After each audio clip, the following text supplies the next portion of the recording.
ጤና ይስጥልን ውድ ኢትዮ ከረንት ዩቲዩብ ገጽ ተከታዮችና አድማጮች እንደምን አላችሁ? ሳውዲ አረቢያ በሰዓታት ውስጥ በ51 ድሮን ተደበደበ። በመካከለኛው ምስራቅ የተቀሰቀሰው ጦርነት አድማሱን እያሰፋ ባለበት በዚህ ወቅት ኢራን በገልፍ ሀገራት ላይ አዲስና መጠነ ሰፊ ጥቃት መክፈቷን ዘ ናሽናል ዘግቧል። ባለፈው አርብ ብቻ ሳውዲ ዋና ከተማ ሪያድ ጨምሮ የተለያዩ ሀገሪቱ ክፍሎች የተሰነዘሩባት 51 ድሮኖች መታመጣሏን የመከላከያ ሚኒስትሩ አስታውቀዋል። በዚህም ጉዳይ ዜና ጥንቅራችን አካተናል። ግብጽ ለሱዳን ወታደራዊ መሪ አልቡርሃን የምታደርገው ድጋፍ አጠናክራ የቀጠለች ሲሆን የሱዳን እርስ በርስ ጦርነት እየመራ የተገደለው ግብጻዊ ጄኔራል መነጋገሪያ ሆነዋል።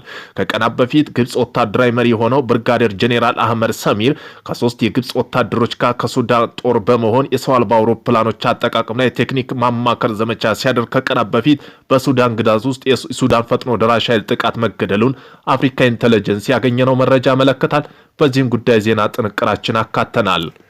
ኢራን በሆርሙዝ ወሽመጥ የነዳጅ ንግድ በቻይና ዩዋን ብቻ እንዲሆን ወሰነች። ኢራን በስትራቴጂካዊ የሆርሙዝ ባህር ወሽመጥ የሚያልፉ የነዳጅ ጫኝ መርከቦች ግብይታቸው በቻይና መገበያ ገንዘብ ዩዋን ብቻ እንዲፈጸም አዛለች። በዚህም ጉዳይ ዜና ትንታኔያችን አካተናል። ቆይታችሁ መሰሙት ይሆናል።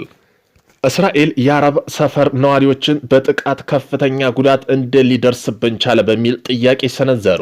አንድ የቅርብ ጊዜ ሚሳኤል ጥቃት የእስራኤል መከላከያ ሰራዊቶች ሊጠልፉት ባለመቻላቸው ከፍተኛ መነጋገሪያ ሆነዋል።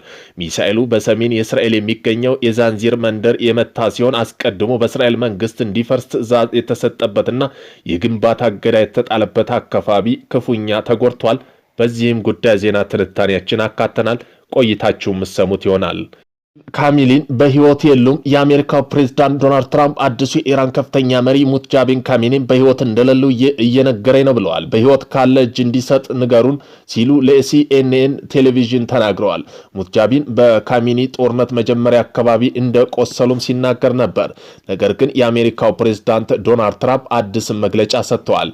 ይህም መረጃ ለሚሰጥ $10 ሚሊዮን ወረታ እንከፍላለን ብለዋል። አሜሪካ ስለ አዲሱ የኢራን ከፍተኛ መሪ ሙጃቢን አሊ ካሚኒ መረጃ ለሚሰጥ ሰው $10 ሚሊዮን ሽልማት አቅርበዋል። ከኢራኑ ከፍተኛ መሪ በተጨማሪም በዛሬ በቴህራን አደባባይ የታዩት የኢራን ብሔራዊ ጸጥታ ምክር ቤት ጸሐፊ የሆኑት አሊ ላራጂም ተካተዋል። ባለፉት 48 ሰዓታት ውስጥ በርካታ ኢራን የዜና ምንጮች ኔታንያሁ በኢራን ጥቃት ተገድለዋል ሊሆን ይችላል የሚል ዘገባ በከፍተኛ ፍጥነት እያሰራጨ ይገኛል። እስካሁን ድረስ ግን ይህ መረጃ በማንኛውም ይፋዊ ምንጭ አልተረጋገጠም። አናዶል መረጃው ፍጹም ውሸት ነው ብለዋል። የእስራኤሉ ጠቅላይ ሚኒስትር ቤንጃሚን ኔታንያሁ በይፋ ከታዩ ቀናት ተቆጥረዋል። የኢራን ከፍተኛ ወታደራዊ መሪዎች ይህ ህፃናት ገዳይ ጠቅላይ ሚኒስትር በህይወት ካለ የትም አያመልጥም ሲሉ ለፕሬስ ቲቪ ተናግረዋል። በተያያዘም ዜና አንድ ህንዳዊ ጋዜጠኛ የሚዘግቡበት ወቅት የእስራኤሉ ጠቅላይ ሚኒስትር መደበቂያ ጠቁሟል በሚል ታስረዋል። በእስራኤል የሚሳኤል እጥረት ሳቢያ ዋሽንግተን ስጋት ገብቷታል ተባለ።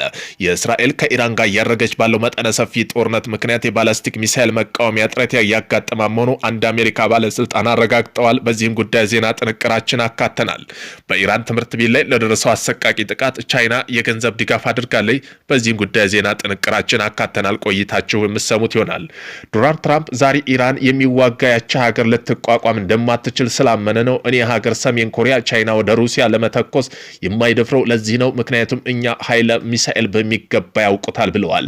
እኛ መላው አሜሪካ በአንድ ሚሳኤል ብቻ ከምድረገጽ ማጥፋት እንችላለን። እሱ ግን ግጭት የሚፈልገው አጸፋ መመለስ እንደማይችሉ ከሚያምንባቸው ሀገራት ነው ሲሉ ተናግረዋል።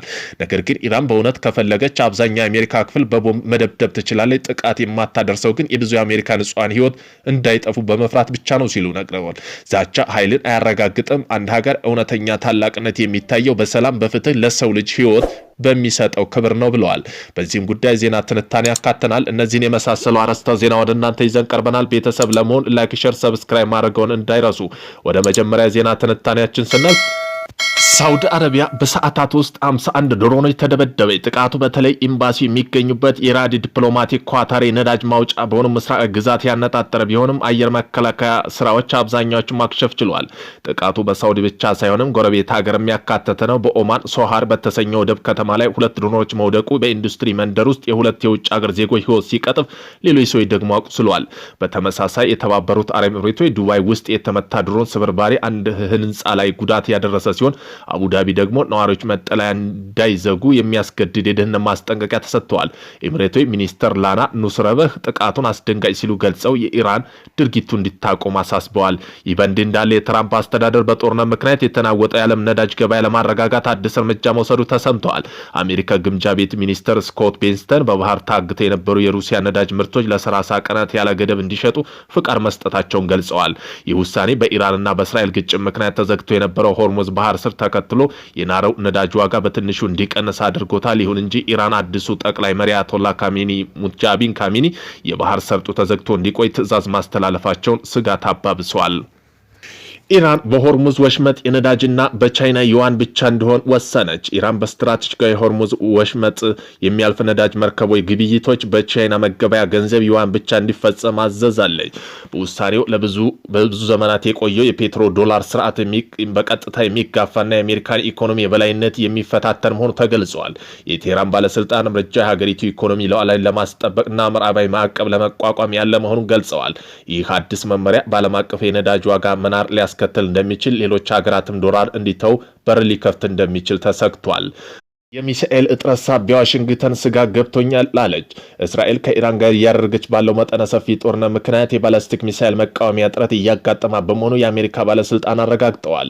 ሰማፎርት ዘገባ ከሆነ ዋሽንግተን አስተዳደር ይህ እጥረት ከወራት በፊት ጀምሮ እንደነበር ቢታወቅም የኢራን ጥቃቶች ግን የእስራኤል ክምችት በከፍተኛ ሁኔታ አሟጦታል ብለዋል። ምንም እንኳ የፔንታጎን ቃል አቀባይ ሾን ፓርኔሌል አሜሪካ በቂ መከላከያ አቅም እንዳላትም ቢናገሩም ግጭቱ ረጅም ጊዜ የሚወስድ ከሆነ ግን አሜሪካ የራሷ ክምችት ላይ ጫና ሊፈጥርና አሜሪካ አስቸጋሪ ሁኔታ ውስጥ ሊከት እንደሚችል ተናግረዋል። እስራኤል በአሁኑ ወቅት ተዋጊ አውሮፕላኖችና ሌሎች አማራጮች ራሷን ለመከላከል ጥረት እያደረገች ሲሆን አሜሪካ የምርት አቅሟን ለማሳደግ እርምጃ መውሰዷን ጀምራለች። በእስራኤል የአረብ ሰፈር ነዋሪዎች በጥቃቱ ከፍተኛ ጉዳት እንዴት ሊደርስብን ቻለ በሚል ጥያቄ ሰነዘሩ። አንድ ቅርብ ጊዜ ሚሳኤል ጥቃት የእስራኤል መከላከያ ስርዓቶች ሊጠልፈው ባለመቻላቸው ከፍተኛ መነጋገሪያ ሆኗል። ሚሳኤሉ በሰሜን እስራኤል የሚገኘው የዛንዚር መንደር የመታ ሲሆን አስቀድሞ በእስራኤል መንግስት እንዲፈርስ ትዕዛዝ የተሰጠበትና የግንባታ እገዳ የተጣለበት አካባቢ ክፉኛ ተጎድተዋል።